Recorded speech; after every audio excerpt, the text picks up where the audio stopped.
Deus. Quantos estão aqui com a trombeta, cântaro vazio e a tocha acesa? Amém? Louva a Deus pela noite de ontem, fiquei muito feliz. Glória a Deus. É bom um culto bom, né? Tivemos um culto muito bom ontem, muito gostoso. E eu sinto, irmãos, uma liberdade muito grande espiritual aqui. Isso não é muito comum, não. Os irmãos sintam-se privilegiados pela presença de Deus que está aqui. E eu estou convicto, irmãos, de que neste qual não é só um conhecimento, nós vamos receber que não. Deus tem muito mais reservado para nós aqui. Eu já tenho experiência suficiente para entender um ambiente onde está propício para Deus fazer coisas maravilhosas. E se eu fosse você que não é batizado com o Espírito Santo, vai orando aí, porque o ambiente está propício para Jesus batizar com o Espírito Santo. Glória a Deus. Jesus pode batizar com o Espírito Santo nesse 8º pão. Glória a Deus. Ele continua batizando. Antes de entrar propriamente na matéria de hoje, desta manhã, né? Eu queria... O pastor me deu toda a liberdade. Então nesse aspecto também estou bem à vontade. Eu queria, antes da matéria que está aqui na apostila, tomar alguns minutos do tempo que eu tenho para duas coisas. A primeira, ontem após o culto eu tive pelo menos entre algumas interações que nós tivemos aqui. Uma foi sobre dons espirituais, mas eu não vou fazer um comentário, porque dentro da matéria aqui nós vamos ter alguma coisa para falar sobre dons. Mas uma outra interação que nós tivemos aqui, que me chamou a atenção, eu fiquei depois pensando, que nós falamos ontem aqui sobre a responsabilidade de nós enquanto líderes, né? Enquanto referências, sermos o exemplo. Amém, irmão? Você lembra? Sermos o exemplo. Mas esse ser exemplo não significa que nós sejamos perfeitos. Porque o líder, aquele que está à frente, ele pode falhar? Pode. Ele pode errar? Pode. Mas até o líder como exemplo, até quando ele erra, ele tem que ser exemplo. Como que tem esse exemplo? Na forma como que ele reage quando ele erra. E aqui nós comentamos sobre isso ontem ali, que nós temos, né? Olha, Saul e Davi, os dois cometeram pecados errados. E se for ver, o que Davi fez foi muito mais sério, muito mais horrível do que Saul. Mas Davi alcançou reconciliação com Deus e Saul não. Saul foi rejeitado. Mas por quê? A reação que ele teve. Saul, quando foi repreendido, quando foi confrontado, ele não admitiu. Ele não reconheceu. Ele não se humilhou. Já Davi, os irmãos sabem, né? Quando o profeta Natã foi lá e falou: você é o homem que fez pecado, você é o homem que pecou. Ele disse: pequei. E lá no Salmo 51 ele disse: ó Deus, tem misericórdia de mim. Não retire de mim teu espírito, não lança da tua presença. Enfim, aquela oração tão gloriosa. Essa é a diferença. Então nós, enquanto a nosso dever de ser exemplo, como obreiros, como pais, né? Tudo aquilo que nós citamos, como líderes, claro que nós podemos falhar, e falhamos, porque somos falhos, não chegamos à perfeição ainda, né? Tem hora que a gente acha assim, tem hora que a gente parece que começa a achar que a gente já está quase que um anjo, né? Meu Deus, como eu estou santo, né? Glória a Deus. Parece que eu acho que eu virei um querubim. Daqui a pouco acontece um negócio, meu Deus, estou parecendo um demônio. Já, né? Porque a gente está passível a isso mesmo. E pensando nisso, eu lembro que eu li a biografia de Moody. Foi um grande evangelista que teve na história da igreja, ganhou milhares de almas para Jesus. E ele era bem altão, bem corpulentão assim. E um dia disse que ele estava chegando na igreja para pregar. Ele era o pregador oficial da igreja. E para chegar no templo, tinha uma escadinha assim para subir e entrar no templo. E aí quando ele estava subindo a escada, um adolescente caçoou dele. Falou: ô gordão, ô gordo. Meu irmão, quando ele viu, já tinha dado um tapa no menino, o menino saiu rolando para baixo lá. Já te dá um... E agora, ele era o pregador da igreja, do culto. Todo mundo viu, deu um tapa no... Né? E agora?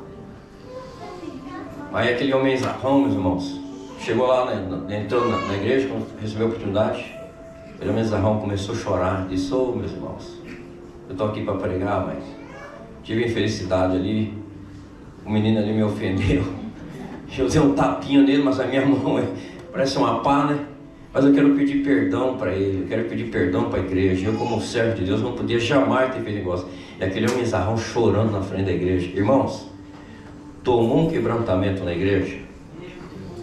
Vários irmãos também que já tinham brigado lá, estavam só um pedir perdão para o outro, e houve aquele quebrantamento na igreja. Dizer, houve uma fala, mas a postura do líder em se humilhar, em pedir perdão, né, contagiou a igreja. Teve mais gente também pedindo perdão, e ele foi perdoado. Deus abençoa. Então, a nossa maneira de reagir quando nós falhamos tem que ser exemplar.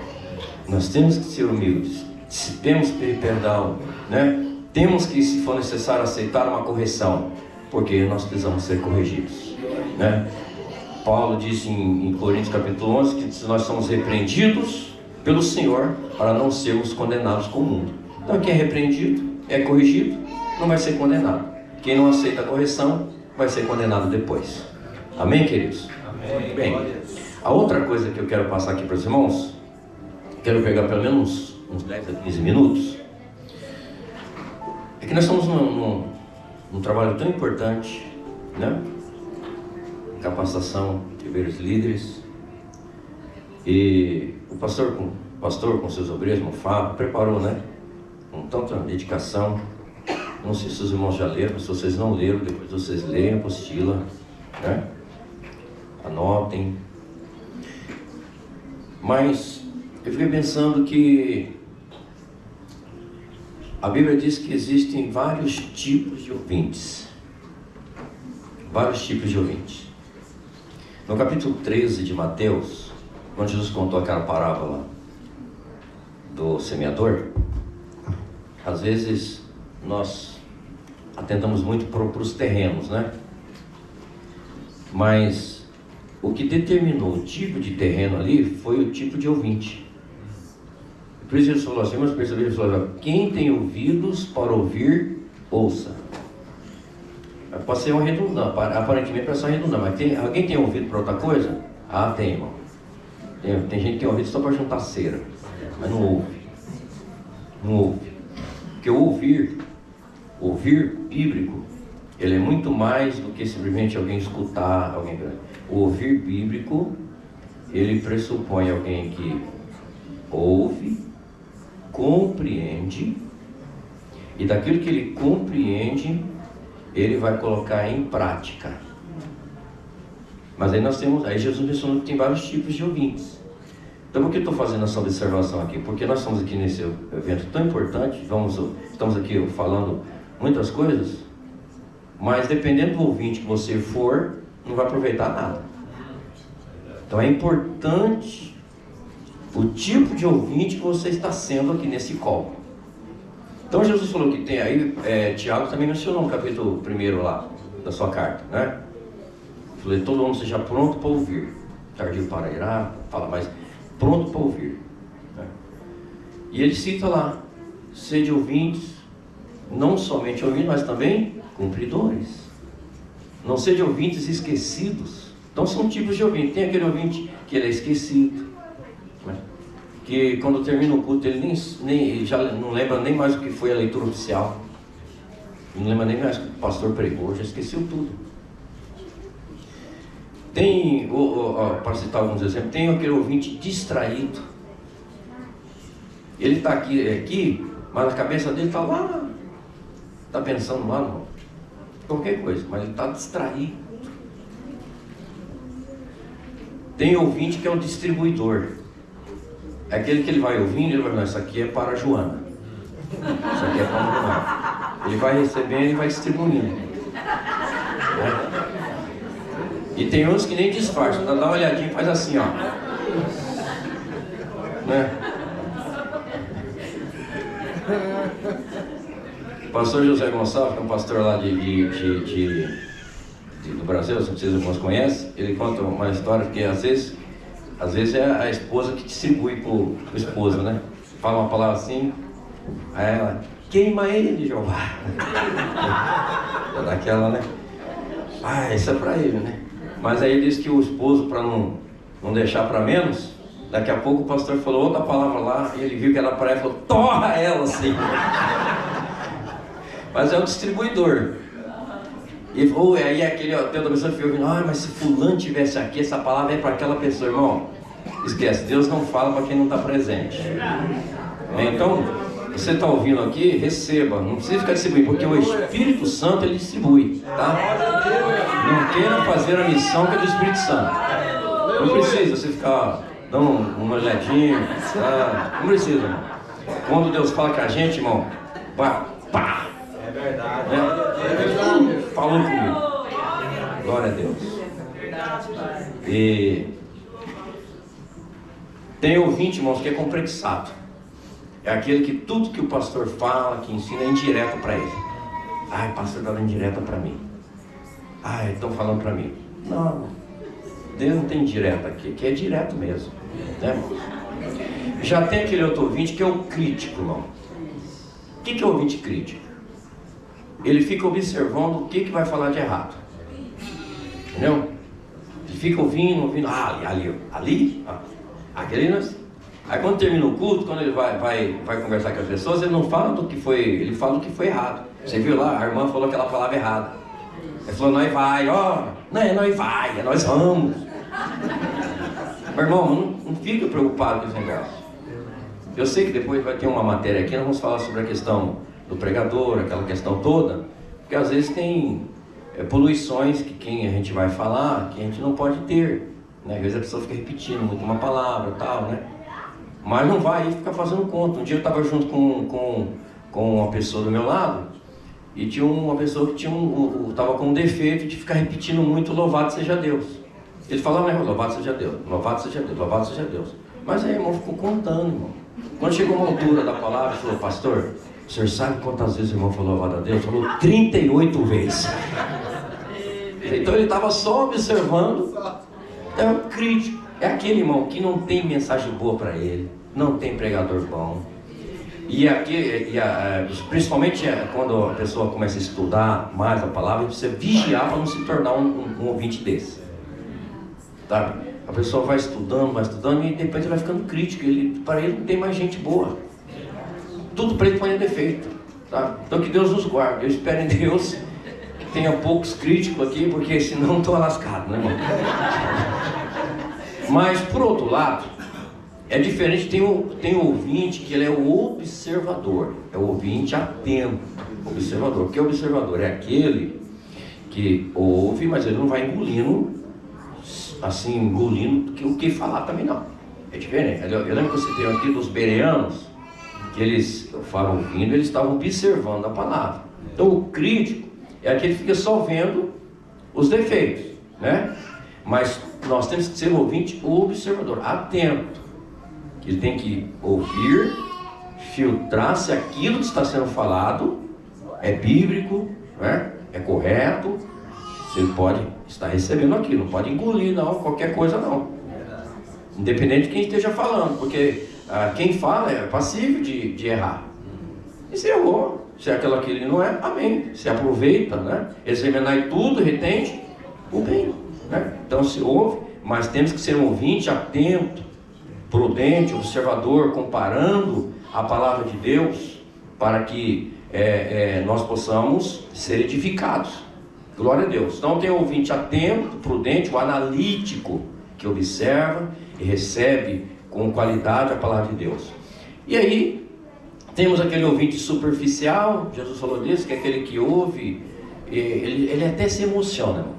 E tem uns que gostam só de se emocionar, sabe? Ele tem que se arrepiar. Se ele não se arrepiar, a palavra não é boa.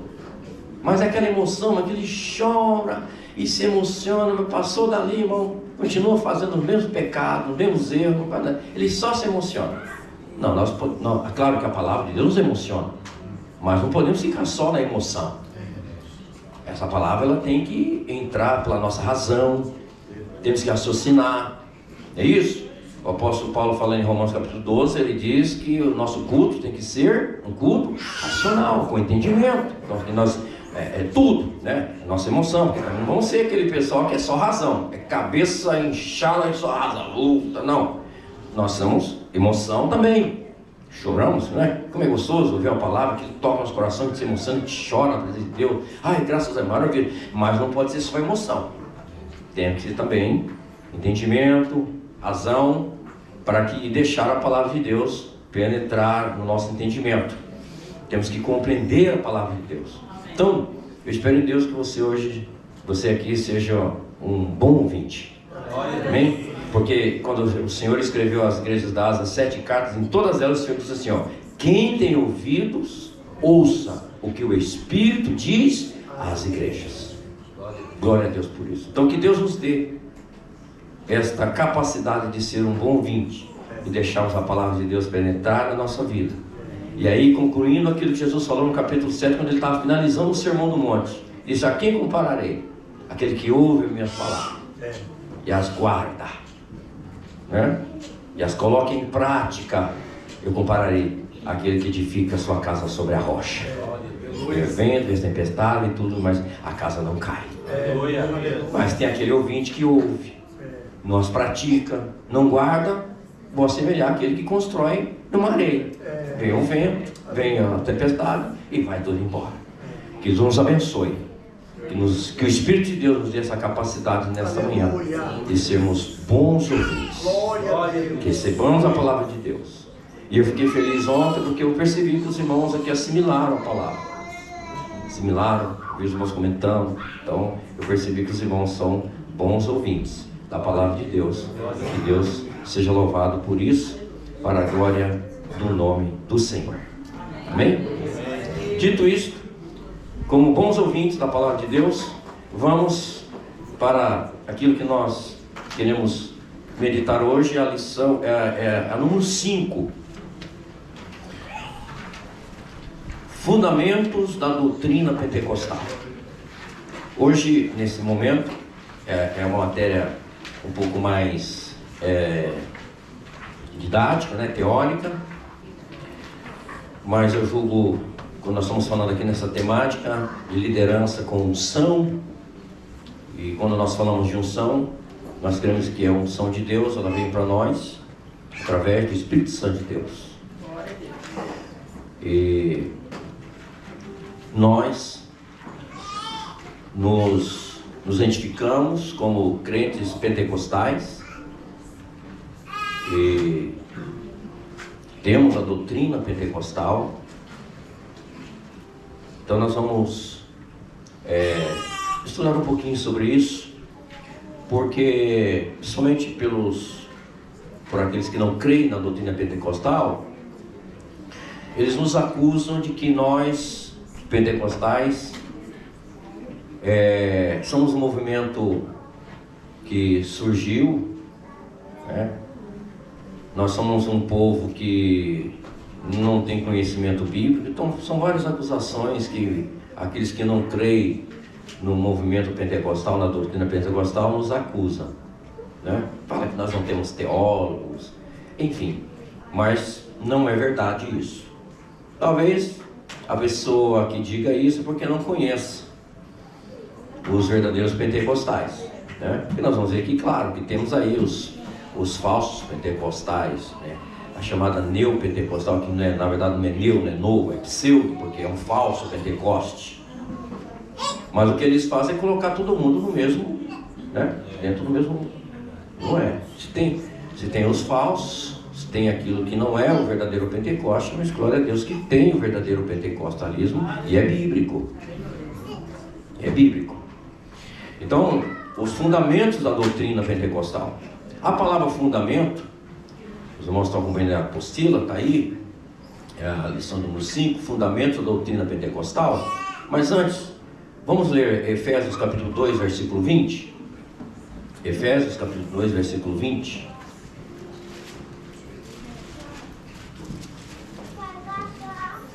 Nós vamos fazer, como ontem, irmãos, vamos fazer um intervalo. pequeno intervalo. E logo que nós fizemos esse primeiro intervalo, vamos pedir para a nossa irmã Juliana louvar a Deus com o hino, enquanto nós vamos descansar alguns minutinhos. Efésios capítulo 2, versículo 20, diz assim: edificados sobre o fundamento dos apóstolos e dos profetas, de que Jesus Cristo é a principal pedra de esquina. Então veja aqui que o apóstolo aqui menciona sobre edificar sobre um fundamento. Essa palavra fundamento ganha um sentido especial na linguagem bíblica. Ela pode se referir a tudo aquilo que se assenta a alguma coisa, onde está apoiado, né? Pode significar motivo, razão, base, alicerce, cabendo bem na compreensão de uma construção. Toda casa precisa ter um fundamento sobre a qual ela se firma. Na linguagem, então, do Novo Testamento, encontramos alguns textos que aclaram a compreensão sobre o fundamento da nossa fé. São as escrituras de Mateus 16, 18 e Efésios 2, 20 que nós lemos, e também Hebreus 6, 1 a 2, onde se refere aos princípios fundamentais do Evangelho e aos ensinos dos apóstolos e profetas. Irmãos, todo crente precisa conhecer esses fundamentos, pelo menos os básicos, né? E para isso está aí alguns ensinos que são ministrados diariamente à igreja. Temos também a escola teológica, onde nós devemos pelo menos ter o conhecimento dos principais fundamentos da nossa fé, da nossa doutrina, daquilo que nós cremos. O apóstolo Pedro diz que nós devemos estar preparados para responder àqueles que perguntarem, questionarem sobre a razão da nossa fé. Então alguém fala assim: não, pastor, eu sei, mas não sei explicar. Então você não sabe. Porque quando a gente compreende, quando a gente tem clareza daquilo que a gente sabe explicar, pelo menos, né, o básico a gente sabe explicar. E isso é importante, é fundamental. Então em Mateus 16, 18, o que o Senhor Jesus disse? Pois também eu te digo que tu és Pedro, e sobre esta pedra edificarei a minha igreja, e as portas do inferno não prevalecerão contra ela. Então Jesus, eu vou edificar a minha igreja. A minha igreja será edificada. E ela está edificada. E é Jesus. E primeiro Jesus ainda falou assim: ó, a igreja é minha igreja, eu edificarei. Aleluia. E as portas do inferno não prevalecerão. Glória a Deus. Irmãos, no decorrer de todos esses, né? Quanto que o inimigo tem levantado para destruir a igreja? Mas não vai destruir nunca, porque ela está fundamentada, ela está apoiada em Jesus Cristo. Glória a Deus. Em Hebreus capítulo 6, versículo 2, diz assim: por isso, deixando os rudimentos da doutrina de Cristo, prossigamos até a perfeição, não lançando de novo o fundamento do arrependimento, de obras mortas e de fé em Deus, e da doutrina dos batismos, e da imposição das mãos, e da ressurreição dos mortos e do juízo. Então, irmãos, nós já temos, pela palavra de Deus, os fundamentos que Deus estabeleceu, das doutrinas, dos ensinamentos, e nós não precisamos mais nada. Então, quando você ouvir alguém que surgir dizendo assim: olha, eu recebi uma nova revelação, irmão, já fique atento com esse negócio. Nós vamos ver depois a questão que há uma diferença entre revelação e iluminação, né? A inspiração a respeito da palavra de Deus. Mas essa história de nova revelação, isso aí é cheio de heresia. Porque nós não precisamos de nova revelação. Já está tudo aqui revelado. Os fundamentos da fé que nós necessitamos, ele já está na Escritura. Não precisa inventar mais nada. O que está aqui já é suficiente. O que Deus estabeleceu na sua palavra é suficiente para nós alcançarmos tudo que Deus reservou para nós. Então os irmãos podem ver que todas as falsas religiões que surgem por aí, todas iniciaram com essa história. Porque teve uma revelação lá, né? Surgiu lá, por exemplo, os mormons dizem que estava lá o Joseph Smith lá e achou umas pedras, né? Umas pedras de umas barras de ouro, né? Lá, e tinha várias coisas escritas lá. Tá lá, e copiou aquele negócio lá. O anjo vai lá e copia isso aí, porque isso aí é para completar. O que fartou lá, que Jesus faltou, então completa o negócio aí, né? E aí fizeram tem até uma biblinha uma extra, né? Que eu não sei para que crente recebe de presente esse negócio, não. Porque se entrega de presente, né? Eu não sei, você quer presente isso para quê, irmão? Não sei se você recebeu o presente, não sei o que, tem mormons por aqui? Né? Né? E eles entregam uma Bíblia, que é uma Bíblia do Joseph Smith. Eu, não, você não precisa dessa Bíblia. É uma extra. Para quê? Que revelação? Não, obrigado. Eu não preciso. Eu já tenho a minha Bíblia. Eu já tenho a minha trombeta, né? Aqui é suficiente. Não preciso de Bíblia de Joseph Smith, não preciso de Alcorão, não preciso mais nada. Já temos o suficiente para nós. E quem dera, irmãos, que todo cristão soubesse o suficiente das Escrituras Sagradas. Infelizmente, uma boa parte dos cristãos tem um conhecimento superficial, irrelevante, não lê Bíblia, não conhece Bíblia, fica só naquele negocinho antigamente tinha aquelas caixinhas de promessa, né? Fica só naquelas caixinhas de promessa, e aqueles negocinhos, fica só naqueles negócios de onde eu pôr o dedo, aí Deus vai falar comigo, aquela história toda, né? Esses negócios, Deus, tá, né? E não, meu irmão, nós temos que conhecer a palavra de Deus, ler a palavra. Glória a Deus. O muçulmano, ele tem a obrigação na vida dele, pelo menos uma vez na vida, ele ir lá em Meca. Mas nós é mais fácil, irmão. Nós não precisamos ir lá em Meca. Mas todo cristão devia ter a obrigação de, pelo menos uma vez na vida, ele ler a Bíblia inteira. É verdade. É muito mais fácil, porque a pessoa faz viagem, vai lá em Meca, né? Tem que fazer uma viagem, porque pelo menos uma vez tem que ir.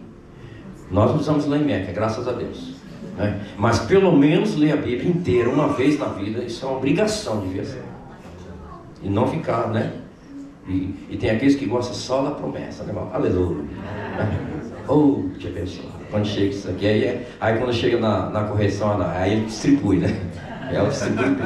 Essa é para mim, isso aqui é. Não. Toda a Escritura é divinamente inspirada e proveitosa para o nosso ensino, para a nossa edificação. Então nós temos que ler toda a palavra de Deus, a carta de Deus para nós, que é o nosso fundamento. Então, em relação ao pentecostalismo, nossa preocupação está essencialmente em preservar os fundamentos teológicos da fé pentecostal contra o espírito do liberalismo teológico e contra as influências filosóficas e místicas que deturpam a genuidade e simplicidade do evangelho que pregamos. Então, identificando o fundamento básico da fé pentecostal, no primeiro texto, que é em Mateus 16, 18, o Senhor Jesus identifica como a pedra principal, que aí até, né, uma polêmicazinha aí, alguém da igreja católica diz que a pedra aí, Jesus falou, era Pedro, né? Mas é majoritário o entendimento que a pedra principal que está falando aí não é Pedro, não, é ele mesmo, é Jesus. É Jesus, né? Então, a igreja está edificada sobre Jesus. Ele é a pedra principal, ele é a rocha inabalável. Glória a Deus por isso. E no segundo texto de Efésios 2:20, o apóstolo Paulo reforça a construção desse edifício, declarando que o mesmo seria edificado sobre o fundamento dos apóstolos e dos profetas. Na construção doutrinária da igreja, as doutrinas da fé cristã seriam edificadas sobre o fundamento de tudo quanto os apóstolos receberam de Cristo. Esse fundamento é a teologia cristã, e sobre o mesmo todas as verdades do Evangelho de Cristo seriam construídas. Essas verdades se constituem de elementos doutrinários de nossa crença cristã. Ele, Jesus, é o que edifica, e Ele mesmo é a pedra principal desse edifício. Nós, os crentes, somos pedras vivas edificadas sobre Ele, que está aí em 1 Pedro 2, 5 a 7, que eu passo a ler. Pedro escrevendo assim: vós também, como pedras vivas, sois edificados casa espiritual e sacerdócio santo, para oferecer sacrifícios espirituais agradáveis a Deus por Jesus Cristo. Por isso também na Escritura se contém: eis que põe em Sião a pedra principal da esquina, eleita e preciosa, e quem nela crer não será confundido. E assim para vós os que credes é preciosa, mas para os rebeldes, a pedra que os edificadores reprovaram, essa foi a principal da esquina. Glória a Deus. Glória ao nome do Senhor. Então, voltando ao texto de Efésios 2:20, encontramos o termo fundamento dos apóstolos e dos profetas. Que fundamento é este? É todo aquele material que os apóstolos receberam pessoalmente de Cristo. Não havia diferença entre o que Jesus ensinou e o que os seus discípulos passaram a ensinar, porque eles foram comissionados a ensinar a mesma doutrina. Lembra que lá na frente o apóstolo Paulo falou assim: eu vos ensinei o que recebi do Senhor. Não é algo diferente. A doutrina dos apóstolos não era a doutrina particular de Pedro, de João, de Tiago, nem posteriormente de Paulo ou Apolo, mas era a mesma doutrina ensinada por Jesus. Os ministros de Deus têm a missão pastoral de ensinar a mesma doutrina dos apóstolos. Ninguém tem o direito de torcer a verdade revelada nas Escrituras, mas deve construir a doutrina sobre o mesmo fundamento, sem colocar outro fundamento além do que já está posto, conforme 1 Coríntios capítulo 3, versículo 11. Porque ninguém pode pôr outro fundamento além do que já está posto, o qual é Jesus Cristo. Então, trazendo agora para o movimento pentecostal não é uma nova doutrina, nem alguma inovação teológica. O movimento pentecostal é um movimento de renovação espiritual que existe dentro da igreja de Cristo na terra, que dá lugar ao Espírito Santo, que tem sido relegado por grupos cristãos, dando lugar a uma eclesiologia humanista e seca. Então, desde o princípio da igreja, que a promessa foi do próprio Senhor Jesus, que disse para os seus: olha, nós mencionamos aqui ontem, ficai em Jerusalém, até que do alto sejais revestidos de poder. É isso? E lá no capítulo 16, quando Jesus estava ali finalizando ali já o seu ministério, ali na despedida dos seus discípulos, disse: olha, eu rogarei ao Pai, e Ele vos enviará um outro Consolador, que estará para sempre convosco, o Espírito Santo da verdade. Ele vos guiará em toda a verdade, Ele vos fará lembrar o que eu estou ensinando, Ele vai vos capacitar, e através desse revestimento, desta unção desse Espírito Santo, vocês farão maiores obras do que eu, porque eu vou para o Pai. Glória a Deus, Senhor. Veja que poder tremendo que o Senhor já estabeleceu para a igreja. E disse mais: olha, Ele deu uma missão para a igreja, para os seus discípulos, e disse: olha, vocês têm uma missão, mas vocês só vão sair para cumprir essa missão a partir do momento que vocês receberem esta unção de Deus que vai vir, que é o Espírito Santo de Deus sobre vocês. Então não adianta ter pressa, não adianta. Tem que primeiro ser revestido, tem que estar cheio de Deus, porque aí está revestido do Senhor. Mas o que aconteceu? Na história da igreja, muitos acabaram deixando de lado.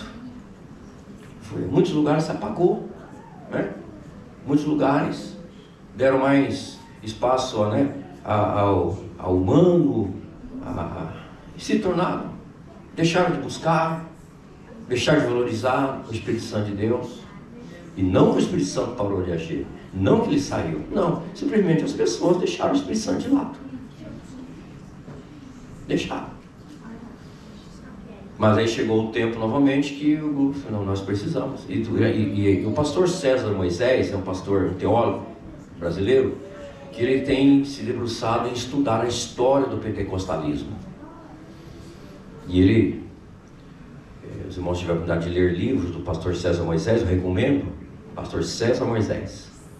E ele estudando a história, ele identificou que houve regiões, né, muitas regiões, no caso que a igreja realmente, praticamente não havia manifestação, mas durante todo esse tempo sempre teve remanescentes, povos, pequenos, às vezes pequenos povos, mas sempre teve gente, né, cheia do Espírito Santo de Deus, gente falando línguas estranhas, gente sendo usado pelos dons espirituais. Agora, o que aconteceu ia ter um cumprimento de uma promessa que nós falamos aqui ontem, também da promessa de Joel, que nos últimos tempos, diz Deus, derramarei do meu Espírito sobre a terra. O que houve é que houve um despertar, né, para essa busca pelo renovo espiritual. E a partir do momento que houve esse despertar, que as pessoas que começaram a buscar esse renovo, esse revestimento do Espírito Santo de Deus, o Espírito de Deus começou novamente a mover, se movimentar. E surgiu então esse movimento atual que nós temos, que hoje se tornou o maior movimento. O movimento pentecostal é o maior movimento que existe hoje no mundo. Glória a Deus. Glória a Deus. E eu louvo a Deus porque nós fazemos parte desse movimento. Ainda tem, vamos ver que depois, que tem um grupo que procura desacreditar disso, acha que isso não é. Mas louvo a Deus porque nós somos o grupo que acredita na atualidade do agir, do revestimento, do batismo do Espírito Santo, né, dos dons espirituais, e estamos aí vivenciando isso, e glória a Deus, irmãos, eu não abro mão da unção do Espírito Santo de Deus na nossa vida, né? Infelizmente nós temos aí igreja que só tem nome, que fala que é pentecostal, mas os cultos são frios, irmão. Paz, meus irmãos, tem igreja que diz pentecostal hoje, que quando alguém dá uma empolgada e dá um glória a Deus mais alto, o pessoal já tudo fica olhando assim. Eu fui do tempo, irmãos, que era admirável uma pessoa passar o culto inteiro sem dar um glória a Deus. Hoje está ao contrário. Hoje, quando alguém dá uma empolgada, meu Deus, o que é isso? Deus nos guarde, irmãos. Deus nos guarde. Que Deus, por isso que eu estou feliz com essa igreja aqui, porque eu vejo que a chama pentecostal está aqui. Ouvi irmãos falando línguas estranhas aqui, já vi gente glorificando a Deus aqui em voz alta, e essa é a liberdade mesmo, irmãos. Graças a Deus, Deus que me guarde de não ser pentecostal. Eu sou pentecostal e não abro mão. Deus o livre. As igrejas chegam lá, que negócio xoxo, né, irmão? Né? Misericórdia. Glória a Deus. Então esse movimento, irmãos, então não adianta querer dizer que é uma invenção. Não, mas isso aqui é bíblico. É de Deus o negócio. E quem ainda não aproveitou está perdendo. Está perdendo. Não estou dizendo que aqueles que não creem nisso não vão para o céu, não é isso. Está perdendo uma grande bênção. É verdade. Glória a Deus. Então quais são os principais? Então, só finalizando aqui, ó, o movimento pentecostal não é outra igreja, mas é a mesma do dia de Pentecostes, procurando preservar os mesmos princípios que nortearam a igreja primitiva, dando lugar ao Espírito Santo para reger a igreja de Cristo. Olha que bênção, irmãos. Deixar o Espírito Santo ter a primazia no nosso meio. Que coisa boa, irmãos. Quais os principais elementos, então, fundamentais do pentecostalismo? Como já foi mencionado, quando nós falamos de fundamentos, referimos à base de sustentação de uma construção. Então, em relação às doutrinas bíblicas que regem a nossa fé e o comportamento ético cristão, nos referimos de fato aos elementos teológicos, que são os pilares, as colunas, o baluarte que dão equilíbrio e sustentação às paredes construídas para dar forma e beleza arquitetônica. Então, em 1 Timóteo, capítulo 3, versículo 15, fala assim: mas se tardar, para que saibas como convém andar na casa de Deus, que a igreja do Deus viu a coluna e firmeza da verdade. Nós já mencionamos, mas vamos citar novamente. 1 Pedro 2,5: vós também, como pedra viva, sois edificados casa espiritual e sacerdócio santo, para oferecer sacrifícios espirituais agradáveis a Deus por Jesus Cristo. Então, em relação aos fundamentos doutrinários pentecostais, nos referimos aos elementos constitutivos da fé cristã, ou seja, as doutrinas principais que norteiam o autêntico pentecostalismo. Esses elementos formam o pensamento pentecostal acerca de pelo menos 6 doutrinas principais. As demais doutrinas estão atreladas a estas 6, porque são como um afluente de um mesmo rio caudaloso e dão corpo à teologia pentecostal. Por que isso aqui é importante, irmãos? Porque existem igrejas que se dizem pentecostais por aí, mas que desprezam as escrituras. O negócio deles é só revelação, entendeu? Não tem estudo bíblico, não tem, aí é só o que um líder fala. Está tudo focado no que o líder fala, não importa o que ele fala. Aí ele falou, ele disse: olha, não pode, o que eu falei, hein? Não pode desobedecer, aí, cuidado, hein? Mas são invencionices que não tem respaldo em nenhuma das escrituras. Então, irmãos, um dos requisitos, vamos ver, vamos citar pelo menos 6 aqui, mas um dos que identifica o verdadeiro pentecostalismo é o amor, o valor, o respeito, a consideração pela palavra de Deus. Glória a Deus. Igrejas que desprezam a palavra de Deus, pode ser o movimento que for, sem palavra de Deus é só um movimento. Aleluia. Um movimento que não chega a nada. Mas um movimento que é pautado, instruído, como resultado da palavra de Deus, irmãos, é o verdadeiro avivamento. Glória a Deus. Isso é bíblico. Pode ver em todos os relatos que nós temos nas Escrituras de avivamentos. Ele começou, ele partiu a descoberta, o retorno ao ensinamento da palavra de Deus. Aleluia. Então, qualquer movimento, repito, que não esteja respaldado e fundamentado em doutrinas bíblicas, não é um verdadeiro movimento do Espírito de Deus. Então, nós temos aí, vamos fazer um pequeno intervalozinho, que aí nós vamos entrar então. Eu registrei aqui 6 doutrinas que são os principais fundamentos da doutrina pentecostal, aonde nós estamos fundamentados, aonde nós temos que estar apoiados para que possamos estar fazendo a vontade de Deus. Os que vieram trazendo essa doutrina para o país, para o Brasil, que hoje se tornou o principal celeiro pentecostal do mundo, né? A maior igreja pentecostal do mundo é a igreja brasileira. Então esses irmãos chegaram com um slogan que identifica as principais doutrinas que eu vou mencionar aqui. O que eles falaram? Olha, Jesus salva, Ele cura, batiza com o Espírito Santo e vai voltar para buscar a igreja. Eles foram pregando isso. A mensagem que principiou esse despertamento desse grande movimento pentecostal começou com esse slogan, e que hoje continua sendo verdadeiro, irmãos. Jesus Cristo salva, Ele cura, batiza com o Espírito Santo e vai voltar para buscar a sua igreja.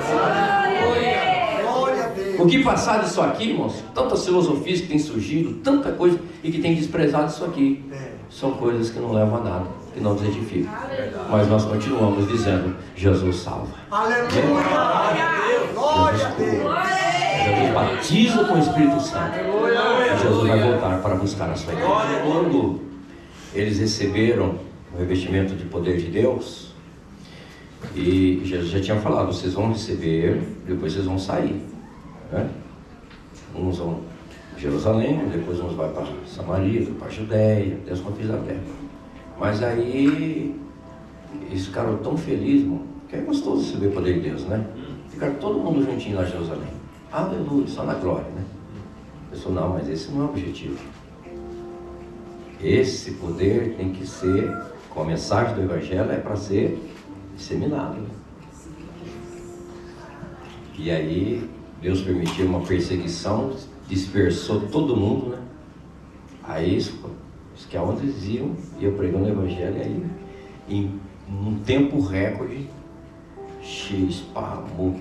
Glória a Deus. Uma vez um rei chegou lá falando lá em Roma, lá fala: esse povo já chegou até aqui. Eu vejo que na atualidade, irmãos, Deus, né, começou lá nos Estados Unidos, depois veio o Brasil. E você que está aqui, você está pensando que você veio aqui só para... Você está dentro da vontade de Deus. Aleluia. Trazendo para a Austrália essa chama pentecostal. Glória a Deus. Então os irmãos que estão aqui, vocês estão dentro da vontade de Deus. Seria muito mais confortável ficar todo mundo em Jerusalém, né? Aleluia, só glória. Mas esse não é o plano de Deus. E possa ser que Deus ainda tenha mais plano de mais expansão a partir de Macai. Não é para parar aqui. Então, quem sabe tem gente pensando aqui que vai ficar aqui só na glória aqui. Deus está falando: eu estou te enchendo, mas já já você vai levar essa chão para outra banda. Aleluia. Você pode dizer: eis-me aqui, Senhor. Então receba de Deus, mas não detenha para você. Aquilo que Deus nos proporciona para nós é para nós sejamos simplesmente canal de bênção para que outros também sejam alcançados com aquilo que Deus transmite para nós. Glória ao nome de Jesus. Então, voltando aqui então agora a respeito das 6 doutrinas principais que nós temos aí, que fundamentam a doutrina pentecostal clássica, ortodoxa, né? O que significa isso? A oficial, a bíblica. Porque, como diz os irmãos, nós temos aí os pentecostes, né? Eu não sei se aqui tem remédio genérico, mas lá no Brasil tem o genérico, né? Tem aquele que vai ter o genérico. Então tem muita coisa genérica por aí, irmãos. Tem muita coisa fake por aí. Que parece que é, mas não é. Então, nós vamos trazer aqui para os irmãos, para nós firmarmos nisso, porque eu disse para os irmãos, eu não vim aqui simplesmente para trazer ensinamento que os irmãos já não sabem, mas nós estamos aqui simplesmente para nós reafirmarmos esses fundamentos. Glória a Deus. E você ter a convicção de que na fé que você está, é uma fé que está fundamentada na palavra de Deus, apoiada no Senhor Jesus Cristo. Amém, meus queridos? Então, em que creem os pentecostais clássicos, os verdadeiros pentecostais? Qual é a nossa fé? Em que nós estamos fundamentados? Então, o primeiro fundamento da nossa fé pentecostal, da doutrina pentecostal, é a doutrina da revelação e inspiração plena das Escrituras, como base da nossa fé pentecostal. É uma matéria, né? Bibliologia, uma coisa nesse sentido. Os irmãos depois podem estudar com o pastor Davi a questão da bibliologia, porque nós temos várias teorias relacionadas à Bíblia Sagrada. Várias. E uma delas, que é uma que está muito em atualidade hoje, é uma que diz assim, não, a Bíblia, ela contém a palavra de Deus. Ela não é a palavra, ela contém, quer dizer, então assim, tem trecho da Bíblia que tem trecho que não é, então fica esse negócio. E agora a questão é, mas então, quem que vai definir o que é e o que não é? Somos nós? Vai ser os teólogos que vai definir o que é e o que não é? Então não, a Bíblia não contém a palavra de Deus. Aqui nós cremos e a Bíblia assim, que a Bíblia ela é a revelação e a inspiração, nós queremos que ela é plena. Toda a Escritura. Toda a Escritura. Glória a Deus. Aí alguém pergunta, mas pastor, mas aquele lugar lá, como que é isso? Essa inspiração plena? Com todo, mas tem um lugar lá que parece que é o diabo que está falando, quem quiser, Deus está inspirando o diabo a falar, não é isso, irmão. O que é essa inspiração plena? É que tudo que está na Bíblia Sagrada, Deus inspirou para que fosse registrado ali.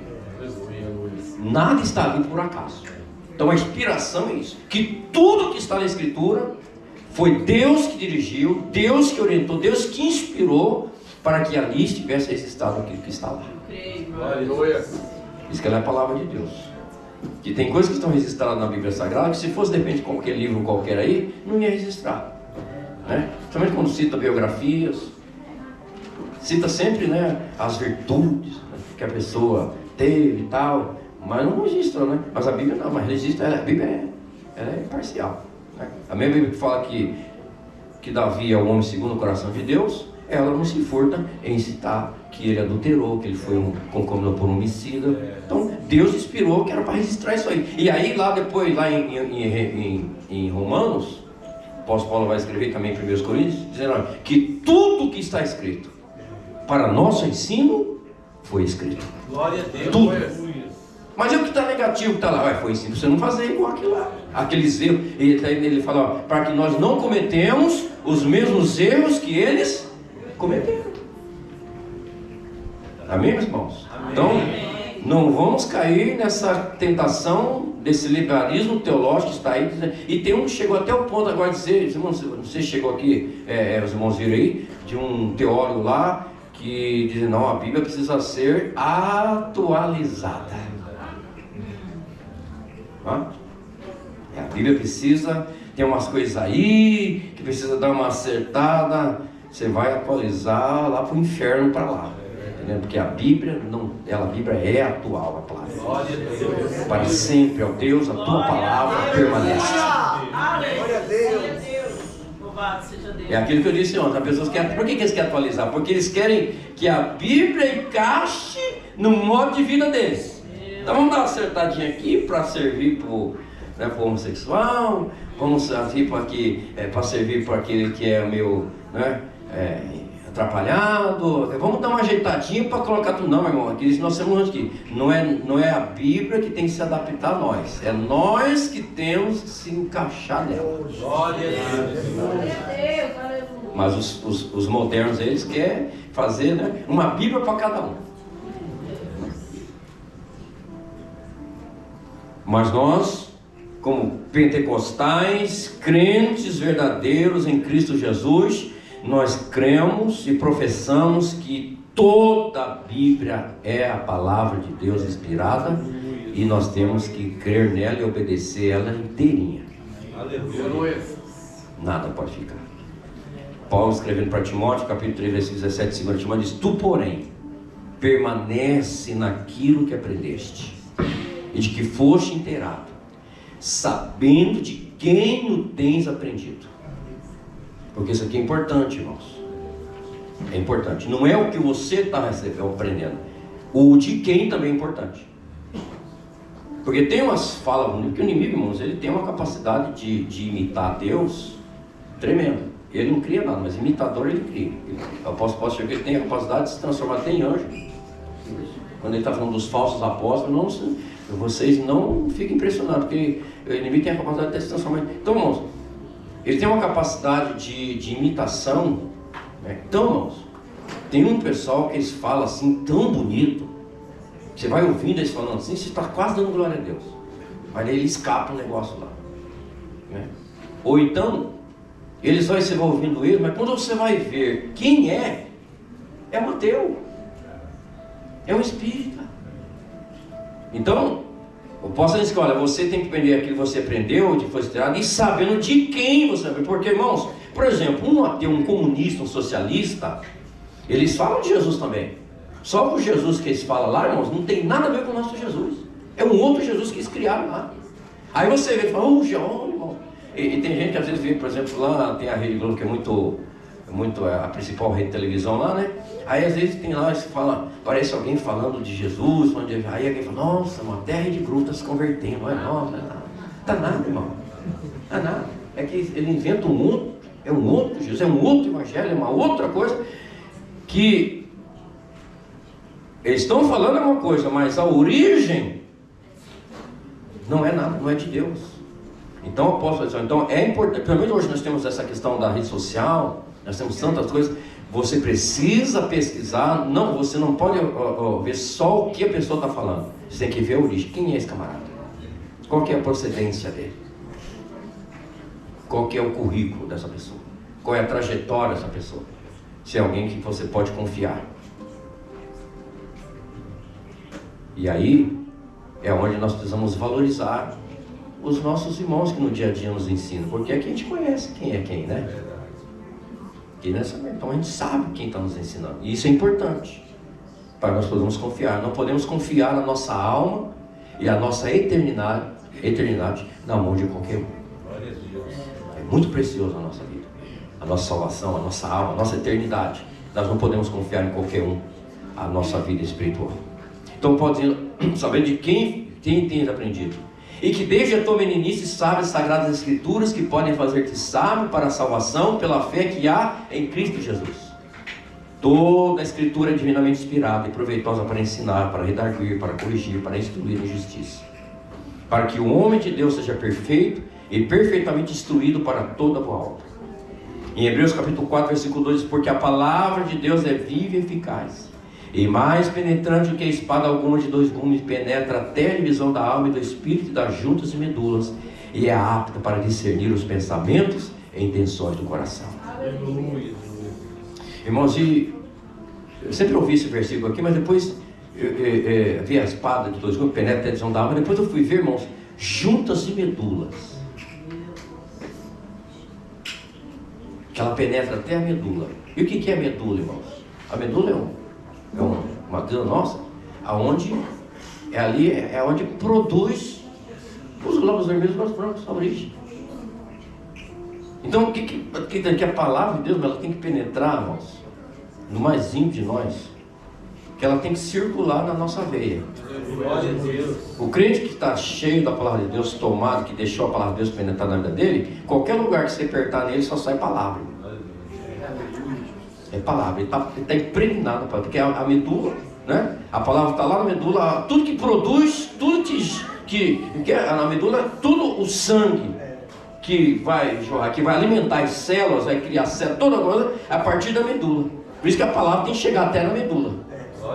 Porque quem tem que a palavra, que ela penetrou até na medula, irmão, é dos pés à cabeça. Aleluia!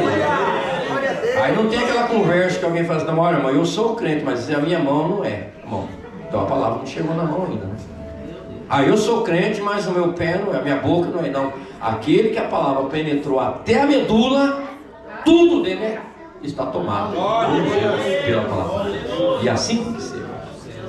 A palavra tem que estar totalmente, por isso que lá em Colossenses capítulo 3, versículo 16 diz que a palavra de Cristo habite abundantemente em vós. Temos que estar cheio da palavra de Deus. E como que o crente enche a palavra de Deus, irmãos? Lendo a palavra e ouvindo a palavra. Nesse call aqui nós estamos enchendo a palavra, está penetrando, irmãos. Eu espero que ela esteja chegando até na medula, glória a Deus. Depois de terminar esse call aqui, a nossa conversa vai ser só palavra, é palavra, é palavra. Está na fila, onde está, é palavra, palavra. Porque o crente que está tomado pela palavra, irmão, ele não tem assunto de futebol, de Neymar, não tem assunto de político, está falando mal. O assunto dele é a Bíblia Sagrada. Ele está tomado pela palavra de Deus. Até quando ele fica meio nervoso, ele fala, ô filisteu, midianita, circunciso, né? Até para xingar, o crente está cheio da palavra, é circunciso filisteu. Glória a Deus. Então, o principal, o primeiro fundamento nós cremos na inspiração e revelação plena das Escrituras. O segundo é a doutrina da salvação, mediante a justificação pela fé na obra expiatória de Cristo. Uma doutrina que envolve três outras tão importantes como justificação, regeneração e santificação. Está aí, Romanos 5:1, tendo sido justificados pela fé, temos paz com Deus por nosso Senhor Jesus Cristo. Tiago 3:5, não pelas obras da justiça que houvéssemos feito, mas segundo a sua misericórdia, nos salvou pela lavagem da regeneração e da renovação do Espírito Santo. João 3:3, Jesus respondeu para Nicodemo e disse, na verdade digo que aquele que não nascer de novo, não pode ver o reino de Deus. 1 Tessalonicenses 4:3-4, porque esta é a vontade de Deus, a vossa santificação, que vos abstenhais de toda fornicação, que cada um de vós saiba possuir o seu vaso de santificação e honra. Então, irmãos estão vendo que aqui, quando se tratando de salvação, fala da justificação, fala da santificação, da regeneração. Esse continua sendo os fundamentos, base da nossa fé. Esse negócio de alguém dizer que é ungido, mas que vive fazendo as mesmas práticas mundanas, esta unção não é a unção do Espírito Santo de Deus. Porque a unção de Deus na nossa vida, ela nos torna pessoas santificadas, pessoas perdoadas, que têm a convicção do perdão de Deus, uma pessoa totalmente diferenciada. Bendito seja o nome do Senhor, né? Então eu vejo por aí, irmãos, umas coisas aí, uns pentecostais, diz que é pentecostal, mas são briguentos, irmão, uma confusão. Irmão, essa unção aí não é unção pentecostal, não, irmãos. A unção pentecostal nos torna diferenciados. Posso falar assim, porque o amor de Deus é derramado em vossos corações pelo Espírito Santo.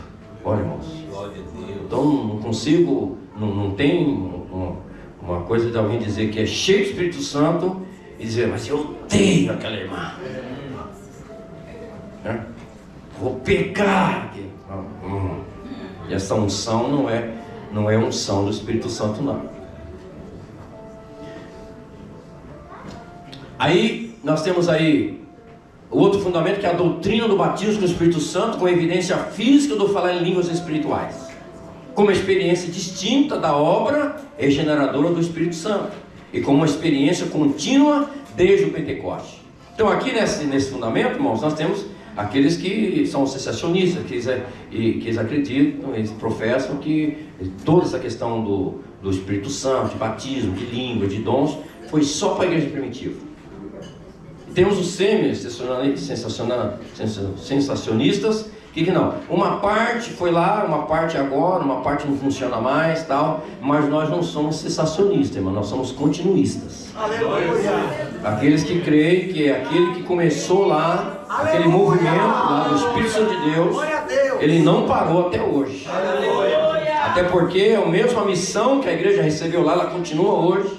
A mesma necessidade de poder que eles tiveram, nós temos também. Então nós somos o povo que acredita que o mover do Espírito Santo continua até os dias de hoje. E só vai cessar quando a igreja for arrebatada e for para o céu. Aí lá não vai precisar de dom, lá não vai precisar não. Lá vai ser só o amor de Deus e a glória de Deus, né?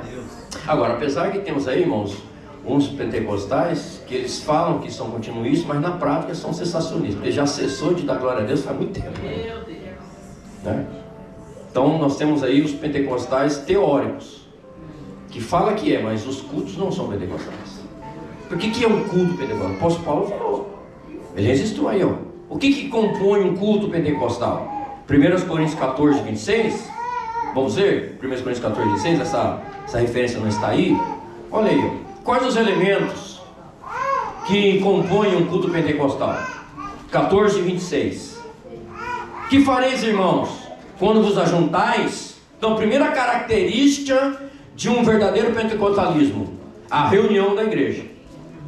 Quando vos ajuntais. Porque tem uns aí, irmão, que são tão ungidos, tão cheios, que eles já não cabem mais dentro das igrejas. Entendeu? Não cultua mais, pastor. Mas a principal característica, a primeira que eu posso fazer aqui, ó: quando vos ajuntais. Então uma igreja, um crente verdadeiro pentecostal, é um crente que congrega. Aleluia! Glória a Deus! É o crente que participa das reuniões da igreja. Até porque para que haja a manifestação dos dons espirituais, a igreja tem que estar reunida. E aí, eu posso falar, vai dizer que depois, ó, Deus usa um, Deus usa outro, Deus usa outro. E nesse um há a edificação do corpo. Por isso que, irmãos, não adianta querer me dizer que o desigrejado não, eu sou igreja. Não é igreja. Não é igreja. A igreja é enquanto nós estamos reunidos, ajuntados. Aqui nós somos igreja. Se você sair pela rua e você encontrar um braço aí por aí, é corpo, irmão? Não. Agora, se você encontrar um corpo por aí sem um braço, é corpo? Aí é corpo, irmão. O braço fora do corpo, não, mas um corpo, se tiver um braço, ele continua sendo corpo. A igreja pode ter deficiências, pode ter alguma falta, mas ela continua no corpo. Agora, um membro fora do corpo, ele é simplesmente um membro. Então nós somos igreja enquanto eu estou na igreja, com a igreja. Aí então eu sou igreja. A partir do momento que eu estou fora, eu sou simplesmente um pedaço insignificante que a longo prazo vai simplesmente morrer e deixar de existir, vai se decompor.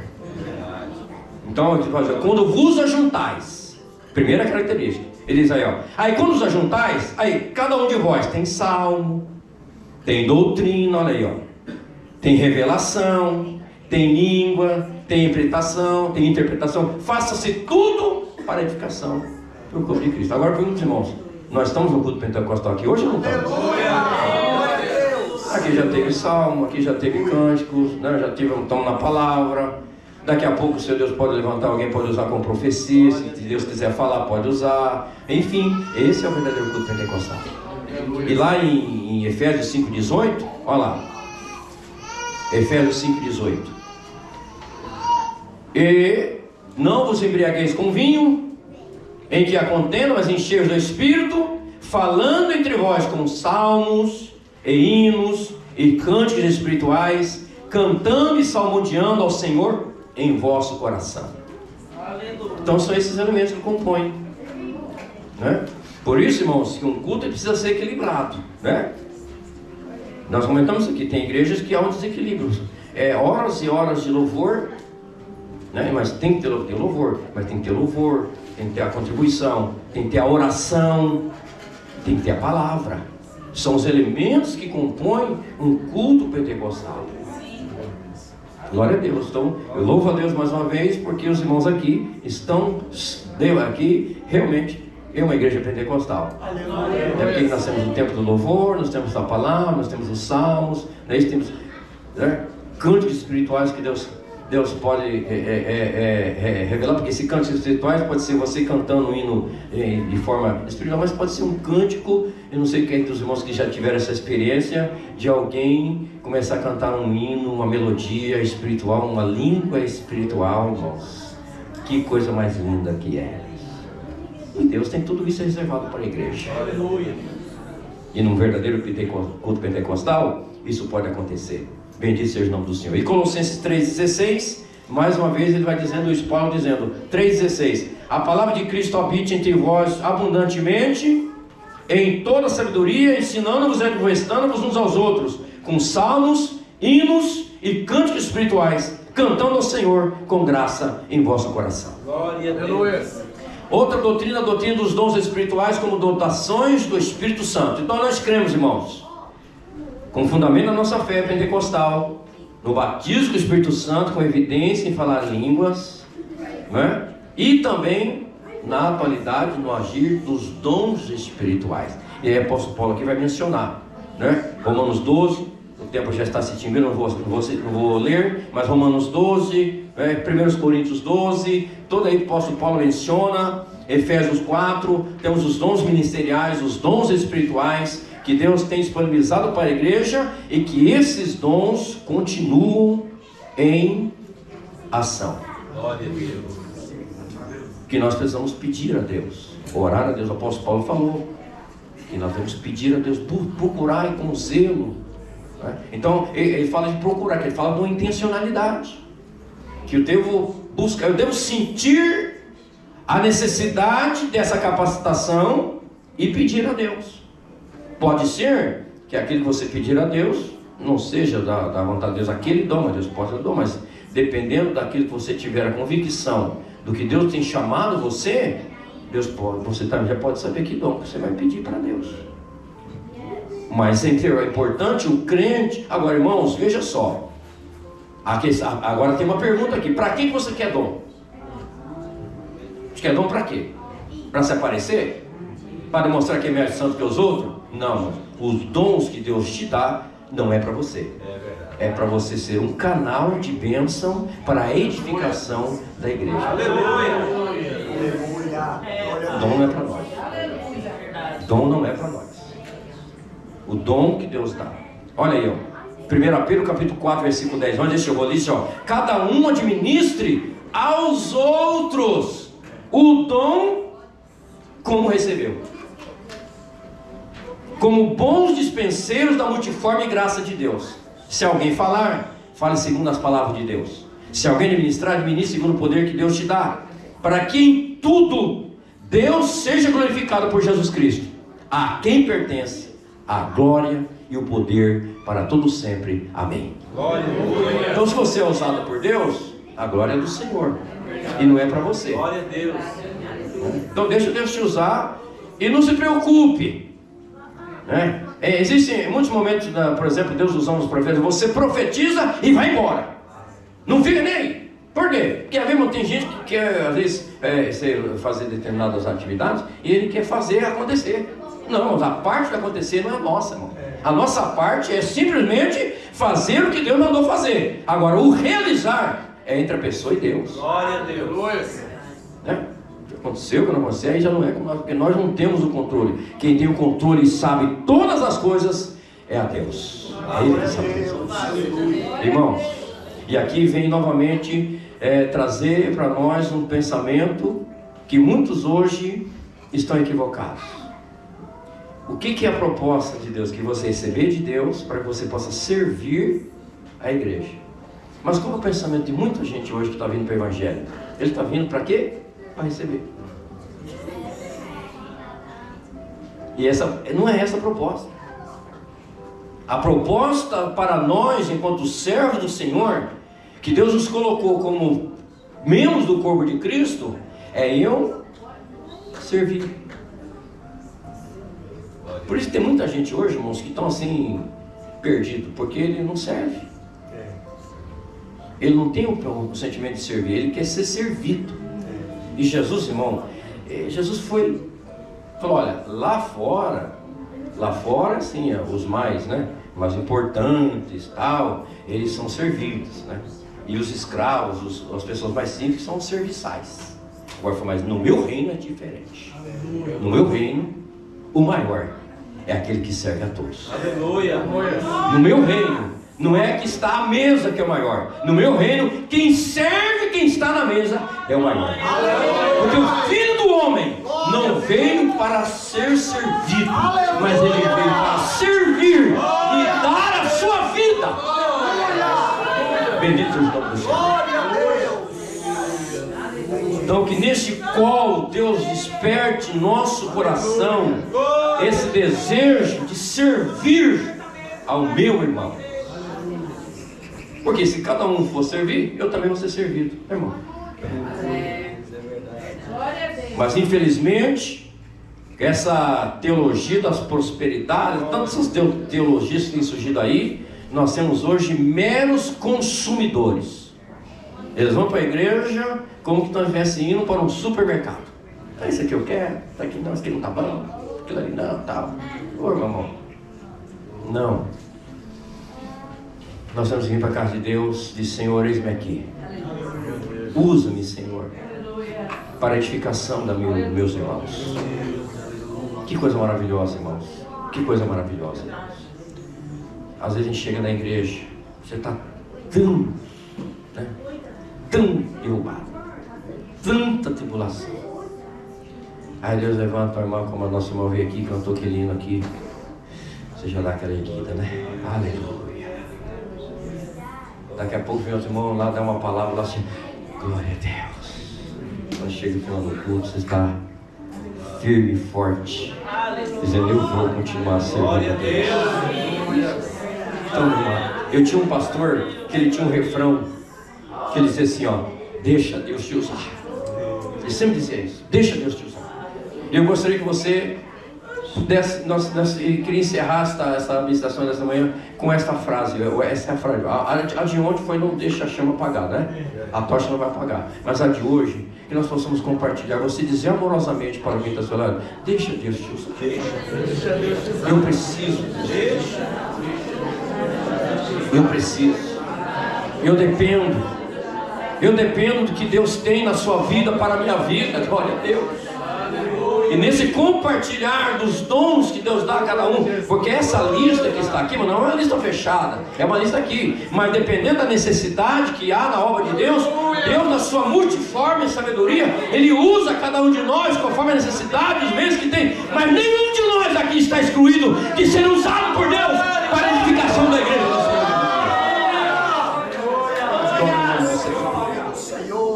Glória a Deus. Eu louvo a Deus. Eu louvo a Deus nesta manhã, por tantas pessoas, homens e mulheres, que Deus usou para abençoar a minha vida. Por isso eu estou aqui nesta manhã. Se não fossem esses irmãos queridos, que têm orado por mim, que me ajudaram, que me aconselharam, que me sustentaram, que me confortaram, que me apoiaram, eu não estaria aqui.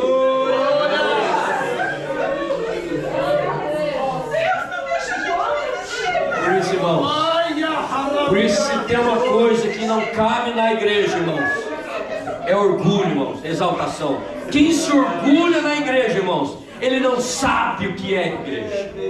Não sabe. Não sabe. Orgulhar do que, irmãos? Nós somos dependentes um do outro. Enfim, em tudo somos dependentes do nosso Senhor Jesus Cristo. Ele disse, sem mim nada podeis fazer.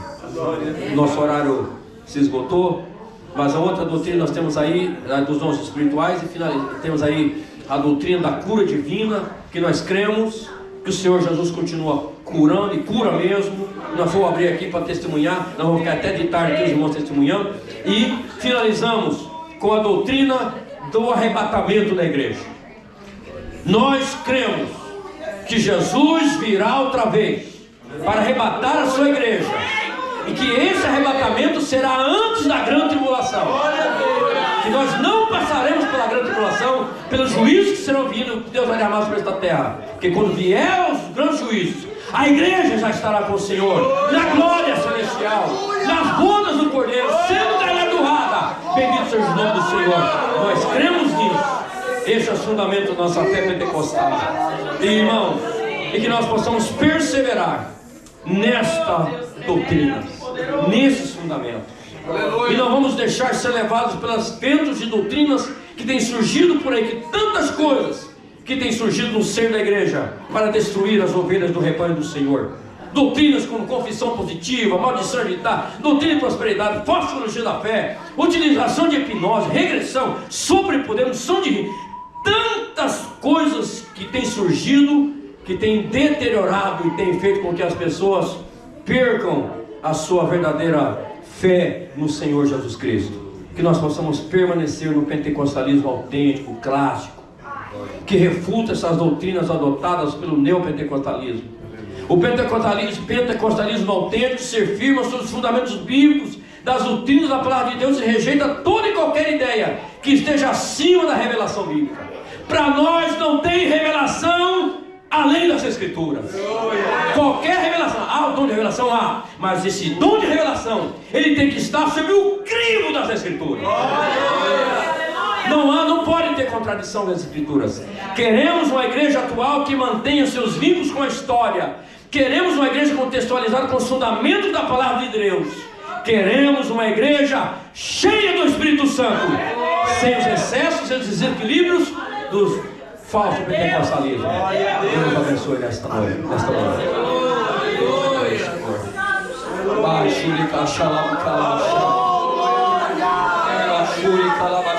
Glória a Deus, Alabaxai.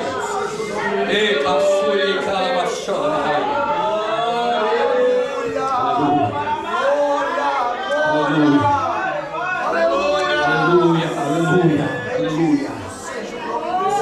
Aleluia.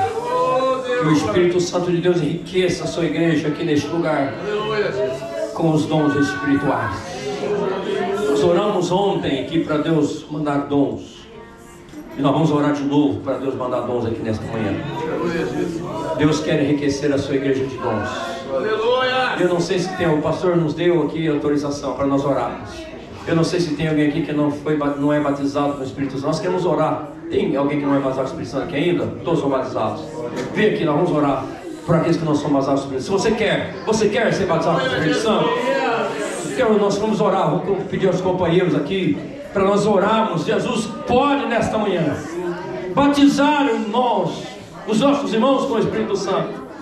E enquanto nós oramos, receba de Deus dons espirituais, para que você possa ser um canal de bênção para os irmãos, para aquelas pessoas com quem você tiver contato, seja no trabalho, aonde for. Porque com crente não tem por acaso, com crente não tem coincidência, irmão.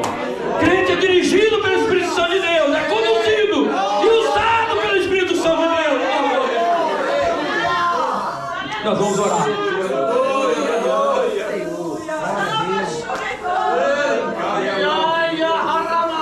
Pede. Quem pede, recebe, disse Jesus. Peça para Jesus te batizar nesta manhã. E quando nós oramos aqui, nossa irmã Jade, venha louvar o Senhor. Nós vamos orar. Nós vamos orar para Jesus batizar com o Espírito Santo. Possa ter alguém aqui que já é batizado com o Espírito Santo e já faz muito tempo que não fala em língua. Jesus quer te renovar.